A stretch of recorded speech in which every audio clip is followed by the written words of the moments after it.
Assalamualaikum warahmatullahi wabarakatuh. Salam sejahtera untuk kita semua. Perkenalkan, saya Andi Sandarkir Dahokluri, SSI MPD. Saya merupakan salah satu dosen tetap di Universitas Patimura, program studi di luar kampus utama, program studi pendidikan matematika kampus Kabupaten Maluku Barat Daya, NUPTK 644 177 2673 130242. Dalam menjalankan tridharma perguruan tinggi, khususnya bidang pengajaran, saya mengampu beberapa mata kuliah.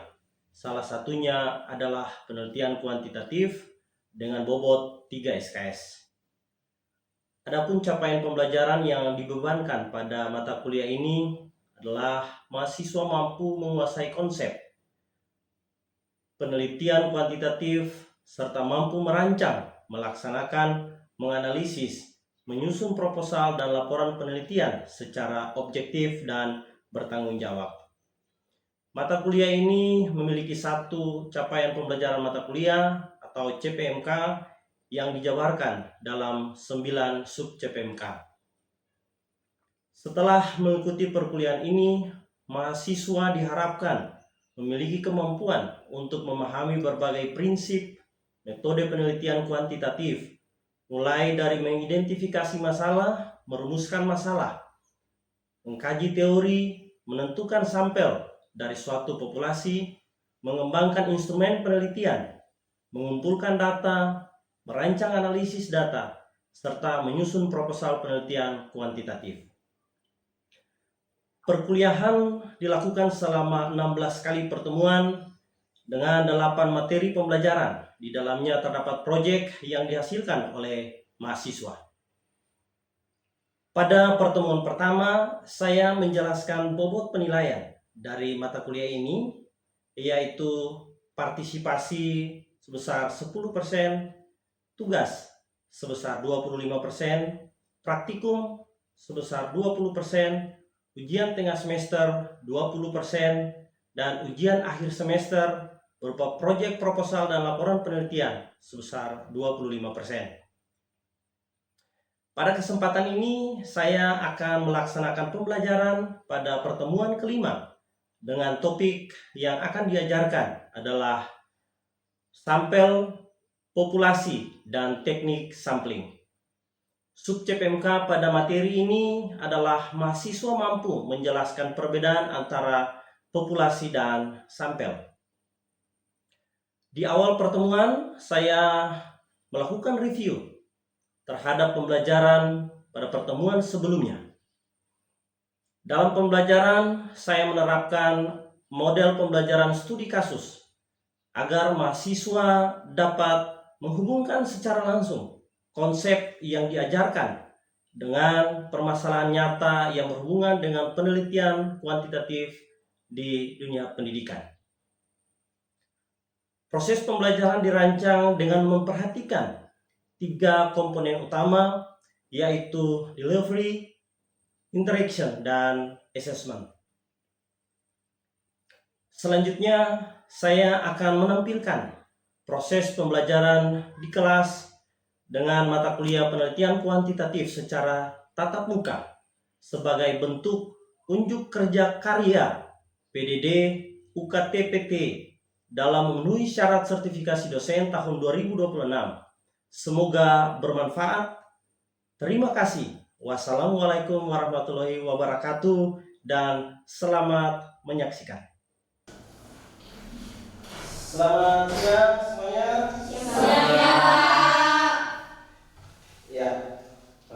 Semuanya sehat? Sehat. Teman-teman semua hadir atau ada yang tidak hadir? Ada. Siapa? Silvi sakit ya? Iya. Kalau Silvina? Tidak tahu. Tidak ada informasi ya? Iya. Oke, kita akan mulai dengan perkuliahan kita untuk pertemuan kelima hari ini. Tapi sebelumnya saya minta salah satu di antara kalian memimpin kita dalam doa. Jadi silakan. Oke. Baik Pak dan teman-teman, sebelum memulai pembelajaran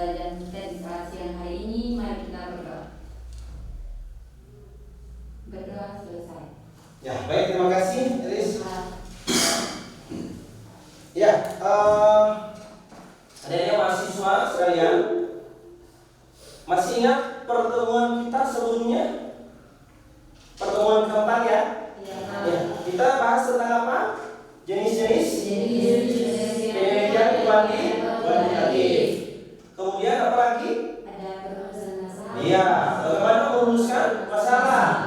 Terus apa lagi? Iya, kerangka berpikir dan hipotesis.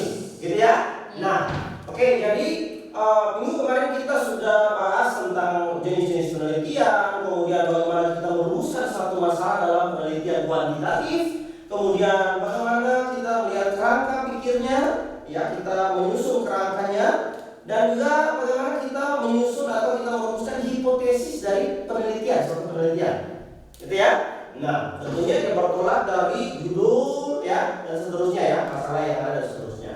Nah, untuk pertemuan hari ini mengawalinya, adik-adik semua, Kak punya pertanyaan ya, Kak punya pertanyaan dan silakan kalau ada yang tahu silakan menjawab ya, bisa semua? Adik-adik pernah mengikuti yang namanya survei? Pernah ya? Survei. Kalau di kampus kan biasanya akhir semester itu ada yang namanya survei kepuasan. Ya, kepuasan terkait dengan proses pembelajaran. Nah, contohnya di matematika, kan kita mahasiswa matematika kurang lebih ada 100 mahasiswa. Tetapi biasanya yang mengisi angket kepuasan itu atau mengisi angket survei itu setiap mata kuliah biasanya kan perwakilan. Iya. Di setiap mata kuliah itu kan hanya 5, gitu ya, hanya 5. Nah, kenapa pertanyaannya? Kenapa hanya 5 dari sekian banyak mahasiswa? Ya, jadi kalau 5 ditambah beberapa mata kuliah, taruhlah 20 ya. 20 mahasiswa matematika PSD Konpati di Kabupaten Maluku Barat Daya diambil ya untuk mengisi survei atau angket ya dari 100 mahasiswa itu. Kenapa tidak ambil 100 mahasiswa semuanya? Kenapa harus mengambil 20? Coba, ada yang bisa menjawab? Siapa? Oh, benar. Oke, silakan Ana. Kenapa? Karena yang dibutuhkan itu hanya sebagian orang untuk mewakili keseluruhan jumlah mahasiswa. Oke, jadi yang dibutuhkan hanya sebagian ya. Ada lagi yang lain? Boleh? Oke, Mada, silakan. Oke, jawabannya kurang lebih sama dengan Mona tadi. Menurut saya itu karena hanya memilih beberapa orang untuk perwakilan dari semua mahasiswa yang ada di dalam negeri. Iya, oke, baik. Ya, kita terus untuk itu kemudian itu yang menjadi dasar kenapa harus pilih sebagian, gitu ya. Nah, bagaimana cara kita pilih sebagian itu, gitu ya. Nah, semuanya itu apa, sebagian itu apa, bagaimana kita memilih sebagian itu. Nah, itu yang disebut sebagai populasi dan sampel. Serta di dalamnya kita kenal ada yang namanya teknik sampel. Di antara ada yang tahu kira-kira apa itu sampel? Sampel itu apa? Sampel. Mungkin ada yang mau jawab sampel itu apa? Populasi itu apa? Karena ada dua ya. Ada populasi, ada sampel. Sampel itu apa? Contoh atau perwakilan sebagian. Contoh, ya contoh atau perwakilan atau sebagian. Oke, kalau populasi apa populasi? Keseluruhan objek yang menjadi sasaran penelitian. Wow, ya mantap ya. Oke, betul ya. Nah, jadi kalau populasi itu keseluruhan objek, ya keseluruhan. Berarti kalau kita kemarin yang tadi Pak tanyakan berkaitan survei, berarti 20 dan 100. Maka 100 keseluruhan mahasiswa itu apa? Populasi. Oh, populasi, gitu ya. Ya. Kalau 20 itu apa? Sampel. Oke, berarti jelas ya. Ya. Berarti lain, sampel itu apa sih? Contoh. Contoh, oke, bisa ya. Itu contoh juga ya. Oke, jadi dia bisa mencontohkan. Jadi dari 20 orang ini dia contoh dari banyak yang ada ya. Oke, nah berarti sampel itu adalah bagian daripada populasi. Oke, nah ini dia ya. Gambarannya seperti ini. Adik-adik bisa perhatikan, adik-adik mahasiswa bisa perhatikan. Nah, populasi itu apa? Ya, wilayah generalisasi yang terdiri atas objek atau subjek yang mempunyai kualitas dan karakteristik tertentu yang ditetapkan oleh peneliti. Untuk apa? Untuk dipelajari dan kemudian ditarik kesimpulan. Jadi wilayah ya secara keseluruhan yang mempunyai kualitas dan karakteristik. Ya. Sedangkan sampel itu apa? Bagian ya dari jumlah yang namanya bagian ya, bagian. Sebagian gitu ya. Ya, bisa juga ya bagian dari jumlah dan karakteristik yang dimiliki oleh populasi tersebut. Nah, perhatikan bagian dia dikatakan bagian ya sampel itu, tetapi dia memiliki karakteristik yang sama pada populasi. Ya, jadi sampel itu tidak bisa sembarangan ya. Benar-benar sampel itu dia harus punya karakteristik yang dimiliki oleh populasi. Kalau 20 orang kita pilih dari 100 mahasiswa, berarti 20 orang itu punya karakteristik dari 100 perwakilan dari 100 mahasiswa produk studi matematika. Gitu ya? Paham sampai di situ? Paham ya? Nah, gambarannya seperti itu. Kalau dalam pembelajaran matematika kita kenal kan ada himpunan ya, gitu ya? Ada himpunan bagian, gitu ya? Kalau sampel itu bagian dari populasi atau populasi itu bagian daripada sampel? Sampel itu bagian daripada populasi. Populasi belum tentu bagian daripada sampel. Kenapa? Karena sampel itu diambil dari populasi. Paham sampai di situ? Oke. Nah, kemudian adik-adik semua perhatikan. Nah, sampel yang diambil dari populasi itu harus betul-betul representatif atau apa? Mewakili. Itu tadi, ya. Jadi benar-benar sampel yang kita ambil itu dia bisa merepresentasi atau mewakili populasi yang ada. Gitu ya. Jangan sampai itu yang tadi disampaikan bahwa punya karakteristik. Gitu ya. Karena penelitian kuantitatif itu kan dapat digeneralisasi, ya. Jadi hasil kita meneliti awalnya materi sebelumnya sudah kita bahas. Penelitian kuantitatif itu yang membedakan dengan kualitatif. Kalau kuantitatif itu kita bisa menggeneralisasi. Jadi hasil penelitian dari sampel yang kita punya, kita bisa mengklaim bahwa dia berlaku untuk semua populasi. Sehingga benar-benar sampel yang diambil dia harus merepresentasi populasi. Bagaimana kita bisa menggeneralisasi untuk keseluruhan, sedangkan dia sendiri si sampel itu tidak mewakili populasi.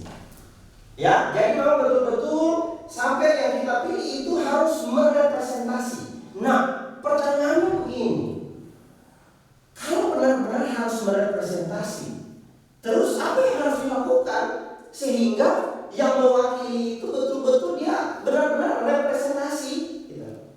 20 yang diambil tadi untuk mengisi angket, benar-benar dia bisa mewakili 100 mahasiswa tadi. Itu kan jadi pertanyaan. Benar ya? Nah, maka selanjutnya kita kenal ada yang namanya teknik sampling. Apa itu teknik sampling? Cara populasi. Oke, Wisya sampaikan bahwa teknik sampling adalah cara untuk menentukan sampel dari populasi yang ada. Benar ya? Iya. Nah, jadi untuk menentukan sampel kan harus kita punya metode atau kita punya cara untuk memilih atau menentukan sampel dari populasi yang ada. Jadi harus ada cara, gitu ya. Entah nanti caranya seperti apa, tentunya ada cara. Cara itu disebut sebagai teknik sampling. Apa saja caranya, ya, atau metodenya? Nah, kita kenal untuk teknik sampling ada dua. ada probability sampling, ada non probability sampling. Jadi sampel dengan peluang, kemudian ada sampel dengan tidak peluang, ya.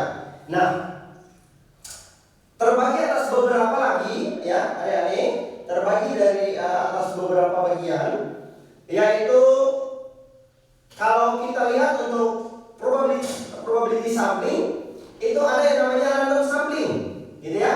Jadi random sampling itu dilakukan jika apa, ya? Populasinya itu homogen atau relatif homogen, ya.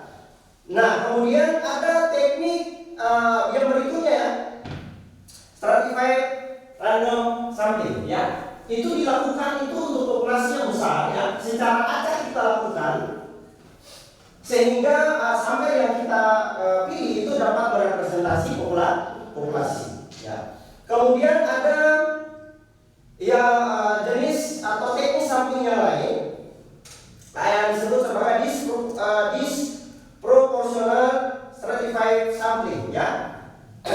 Nah, hal ini atau teknik ini, metode ini dia digunakan jika populasi itu dia berserata atau punya tingkatan, gitu ya. Berserata atau punya tingkatan, tetapi dia kurang proporsional. Nah, kemudian ada yang namanya juga cluster sampling, ya, atau area sampling. Ada area sampling. Nah, hal ini digunakan jika objek yang diteliti atau sumber data sangat luas, ya. Misalnya penduduk suatu negara, provinsi atau kabupaten, gitu ya. Jangan luas, ya. Banyak sekali.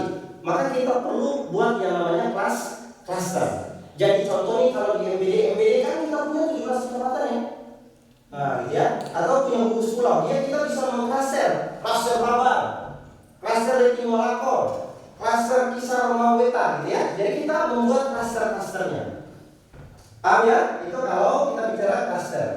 Kemudian ada non probability sampling, ya, ada non probability sampling.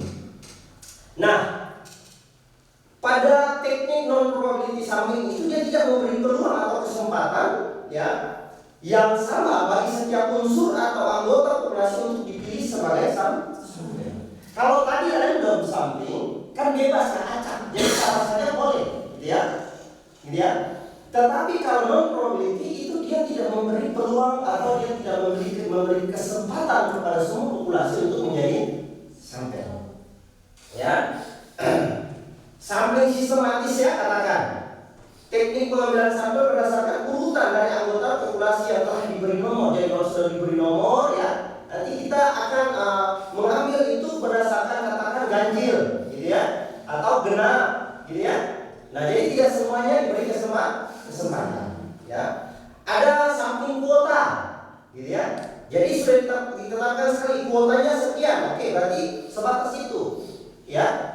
Kemudian ada sampling insidental. Jadi insiden kita jalan, ya. Kalau kita jalan kemudian tiba-tiba kita bercerita dengan seseorang, saya ketemu sama Ona, ya. Saya ketemu sama Ona di jalan, saya bercerita, kebetulan karakteristik yang saya butuhkan pada penelitian ada pada Ona.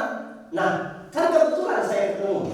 Insidental, jadi dia terjadi itu insiden saja. Nah, saya ambil sebagai sampel. Gitu, ya. Nah, jadi tidak semua, ya, tidak semua intinya gitu, ya. Oke, ada proposif, teknik penentuan sampel dengan pertimbangan tertentu, ya, dengan pertimbangan tertentu. Ya, pertimbangannya apa? Ya, mungkin saja pertimbangannya mahasiswa yang punya kemampuan dasarnya itu menengah atau sedang, ya, atau rendah, gitu ya, dalam penelitian. Jadi ada pertimbangan tertentu atau siswa dengan kebutuhan khusus, gitu ya, atau siswa yang dari sisi ekonomi lemah, gitu ya. Nah, itu ada pertimbangan tertentu, ya. Nah, sehingga dalam penelitian kita punya pertimbangan untuk menentukan sampelnya. Oke. Kemudian ada sampling jenuh. Sampling jenuh itu seperti ini. Kalau kita butuhkan penelitian, kita butuhkan sampel itu 10 orang, atau kita butuhkan satu kelas ya. Kita butuhkan satu kelas. Dan kita penelitian di pulau-pulau kecil perbatasan seperti kita yang kelasnya kalau di kepulauan hanya satu kelas. Kita dapat hanya satu kelas. Berarti kelas itu keseluruhan dia menjadi populasi dan dia juga menjadi sampel. Kenapa? Karena dia jenuh, artinya terbatas. Karena hanya ada satu. Oke, paham? Sampai di sini paham? Paham. Oke. Nah, kalau adik-adik sudah paham, sekarang Pak akan tanyakan ke adik-adik mahasiswa sekalian.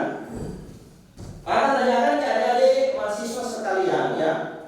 Pak punya satu kasus, ya. Pak punya contoh kasus. Nah, apa contoh kasusnya? Nah, ini dia contoh kasusnya. Pak punya contoh kasus.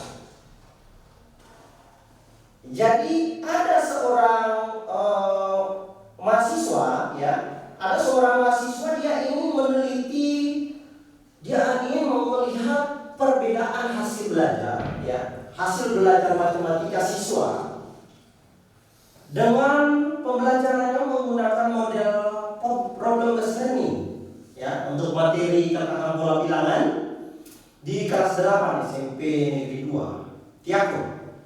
Dengan jumlah kelasnya untuk kelas 8 pada SMP Negeri 2 itu ada 4 kelas.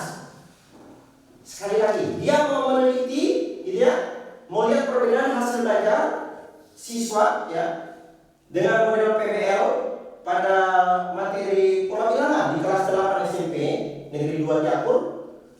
Dengan jumlah kelas 8 itu ada 4 kelas. Nah, dari studi kasus itu kira-kira ini populasinya itu siapa, sampelnya itu siapa, dan bagaimana caranya untuk menentukan sampel. Oke, Pak kasih waktu beberapa menit ya.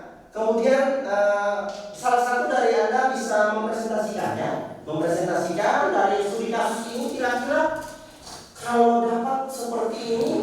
Kira-kira populasinya siapa, ya, sampelnya siapa, dan bagaimana caranya kita menentukan sampel. Oke, berapa menit Pak berikan? Oke, siapa yang bisa mempresentasikan? Fresh bisa? Bisa. Oke, dari studi kasus itu, Fresh silakan menjelaskan apa itu populasinya itu apa? Siapa populasinya, siapa sampelnya, dan bagaimana cara mengambil sampelnya? Terima kasih Pak. Jadi dari studi kasus yang Pak berikan, untuk mengetahui populasi kan secara definisi kan ini adalah keseluruhan. Jadi di situ populasinya adalah seluruh siswa kelas 8 di SMP Negeri Tiago, SMP Negeri 2 Tiago. Kemudian kalau untuk sampelnya, berarti kita bisa ambil salah satu kelas yang ada pada kelas 8 di SMP Negeri 2. Kemudian teknik sampelnya kita mungkin bisa menggunakan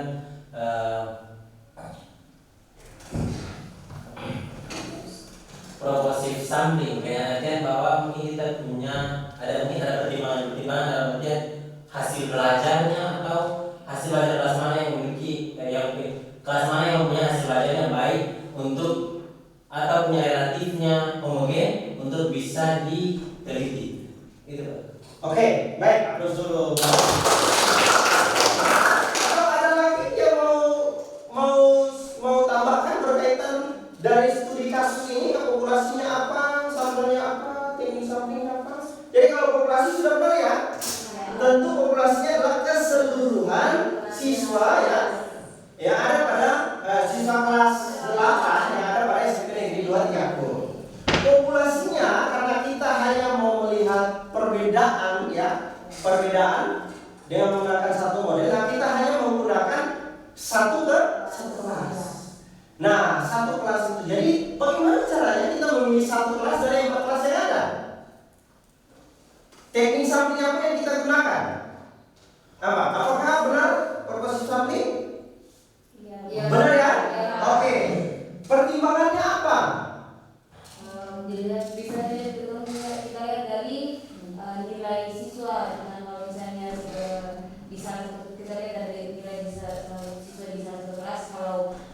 nilai itu dia bersifat homogen atau relatif sama nilainya, berarti bisa kita ambil sebagai sampel untuk kita. Oke, baik ya. Jadi kita melihat kelas yang nilai rata-rata matematika di dalam kelas itu yang relatif sama atau sama ya. Kalau ya lebih kepada relatif ya, tidak mungkin sama semua ya. Tidak mungkin ya. Jadi relatif sama. Mana kelas yang relatif sama ya, mendekati sama relatifnya, maka itu yang kita ambil sebagai sampel. Paham semuanya? Paham. Oke. Oke, baik ya. Nah,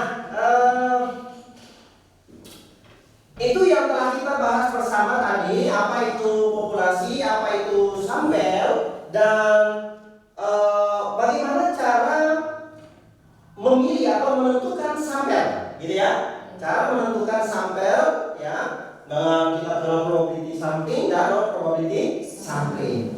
Nah, berarti sekarang siapa yang bisa menyimpulkan dari apa yang kita pelajari di hari ini tentang apa? Populasi, sampel, dan teknik sampling. Oke, siapa yang bisa menyimpulkan? Silakan. Silakan, siapa yang bisa menyimpulkan hasil perkuliahan kita di hari ini? Kira-kira apa sih perbedaan dari populasi dan sampling itu? Dan teknik sampling itu apa? Oke, silakan. Pres, silakan Pres. Baik Pak, terima kasih.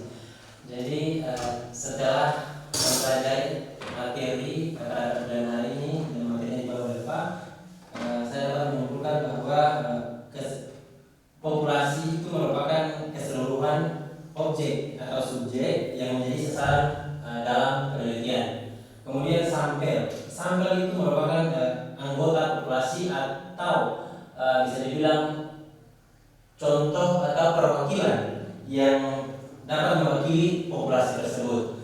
Kemudian kalau untuk teknik sampling itu adalah cara yang digunakan dari peneliti untuk menentukan sampel dari penelitian tersebut. Oke, baik. Sudah tempatnya? Tempatnya? Oke, apa sebut kita semua? Nah, menurut adik-adik semua, kalau dalam pendidikan matematika, teknik sampling apa yang sering digunakan di dalam penelitian kuantitatif? Teknik sampling apa? Oke, proposisi sampling ya. Ya, oke, proposisi sampling. Kenapa demikian? Karena tadi contohnya ya, sering kita memilih di antara menentukan kelas-kelas yang ada. Dari sekian kelas, ya, dari sekian kelas kita harus menentukan salah satu atau dua kelas yang kita gunakan sebagai sampel dalam penelitian. Oke, baik. Pak pikir demikian, ya, Pak pikir demikian, dan kita akan diberi tugas, saya akan memberi tugas, saya akan kirimkan ke Syakat ya. Nanti ada melihat tugasnya, dan minggu depan ya, ini kita akan lihat materi tentang instrumen penelitian ya. Kalau kita sudah punya populasi, kita sudah punya sampel. Nah, bagaimana kita mau mengambil data dari sampel itu ya? Caranya kita mau pakai cara apa mengambil datanya? Nah, untuk itu kita butuh yang namanya instrumen. Oke, ada tugas, nanti Anda kerjakan saja, dan nanti Anda kumpulkan mana siakan. Oke, saya pikir pertemuan untuk hari ini cukup, dan sampai jumpa di pertemuan selanjutnya. Ya, selamat siang dan kami